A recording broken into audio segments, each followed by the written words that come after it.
நான் வானளாவிய அதிகாரம் படைத்த ஒப்பற்ற இடத்துல இருக்கிறீர்கள், தவறாக எண்ண மாட்டீர்கள். ஏன்னா இங்கே துணை பொச்சலர் சொன்ன மாதிரி இந்த கடைசி பட்சலுக்கு நாங்களும் 100 முறை கையை தூக்கி தூக்கி தூக்கி மிகப்பெரிய வாய்ப்பை இந்த சட்டமன்றம் முடிக்கிற போது அளித்திருக்கிறீர்கள். உங்கள் லெஜண்ட் சரவணாவில் அக்ஷய திருதியை முன்னிட்டு தங்க நகைகளுக்கு பவுனுக்கு 2000 ரூபாய் தள்ளுபடி. ஒரு கருத்து உங்களை பாராட்டுவதற்காக ஒரு கருத்து. ஏன்னா இந்த சட்டமன்ற பேரவை முழுவதும் கணினிமயமாக ஆக்கப்பட்ட ஒரு சூழ்நிலை இருக்கிறது. ஆகவே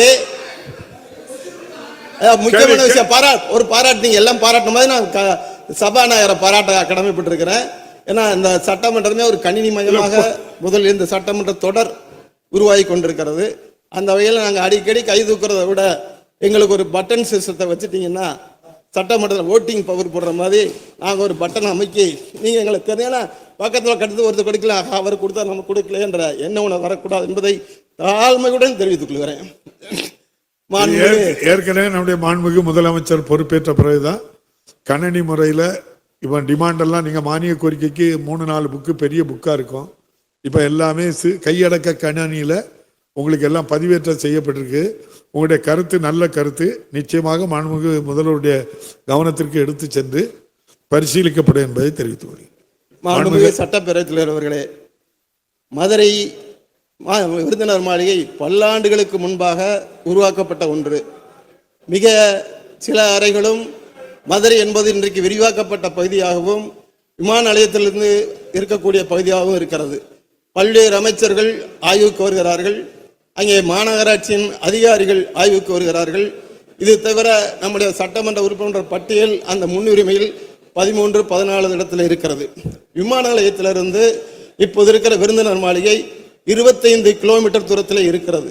ஆகவே மாண்புமிகு அமைச்சர் அவர்கள் அனைவரும் தங்குவதற்கு வசதியாக அமைச்சர்களாக இருந்தாலும் சரி, நாடாளுமன்ற குழுவாக இருந்தாலும் சரி, சட்டமன்ற குழுவாக இருந்தாலும் சரி, விமான நிலையத்தில் அருகில் உள்ள சுற்றுச்சாலையில் ஒரு புதிய விருந்தினர் மாளிகை திருப்பூன்றம் தொகுதியில் அமைந்திருக்கிற அந்த சுற்றுச்சாலையில் அமைத்தால் மாண்புமிகு சபாநாயகருக்கும் துணையாக இருக்கும் திருநெல்வேலி போகிற வரைக்கும் அங்கே இறங்கி ஓய்வு எடுத்துட்டு போகலாம். வர அமைச்சர் 25 கிலோமீட்டர் போறதுக்கு சர்க்கிட் வசந்து போறதுக்கு 1 மணி நேரம். ஆகவே மதுரையின் தென்பகுதியில் திருப்பூன்றம் தொகுதியில் சுற்றுச்சாலை அருகே ஒரு விருந்தினர் மாளிகை அமைக்க மாண்புமிகு அமைச்சர் முன் வருவாரா என்பதை அறிய விரும்புகிறேன். மாண்புமிகு அமைச்சர். மாண்புமிகு பேரவைத் தலைவர்களே, மதுரை என்பது தென்னகப்பகுதியினுடைய மையப்பகுதி. அங்கே சிறப்பு விருந்தினர்கள் அதிகமாக வந்து போவது என்பதும் அதுவும் உண்மையான செய்தி. ஆனால் அந்த ஆட்சி பொறுப்பேற்ற உடனே ஏற்கனவே இருந்த அந்த பழைய மாளிகைகளை எல்லாம் அதை சீர் செய்ய வேண்டும் என்று புனரமைக்கப்பட்டது. முதலிலே இன்னும் கூடுதலாக அங்கே அறைகள் வேண்டும் என்று நம்முடைய கமர்ஷியல் டேக்ஸ் மினிஸ்டர் மாண்புமிகு நம்முடைய மூர்த்தி அவர்கள் ஏற்கனவே இது சம்பந்தமாக இடத்திலே அழுத்தம் கொடுத்தார்கள்.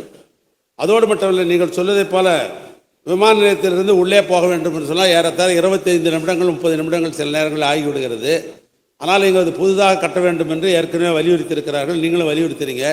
அதனால் முதலமைச்சருடைய கவனத்துக்கு இதை கொண்டு செல்லப்படும். முதல்ல பெரும்பான்மையான சட்டமன்ற உறுப்பினர்கள் இந்த சுற்றுலா மாளிகை வேண்டும் என்பதில் பல பேர் நம்முடைய பொது உடைமைக்கு சேர்ந்த நம்முடைய நண்பர்கள் கூட தொடர்ந்து வலியுறுத்தி கொண்டிருக்கிறார்கள்.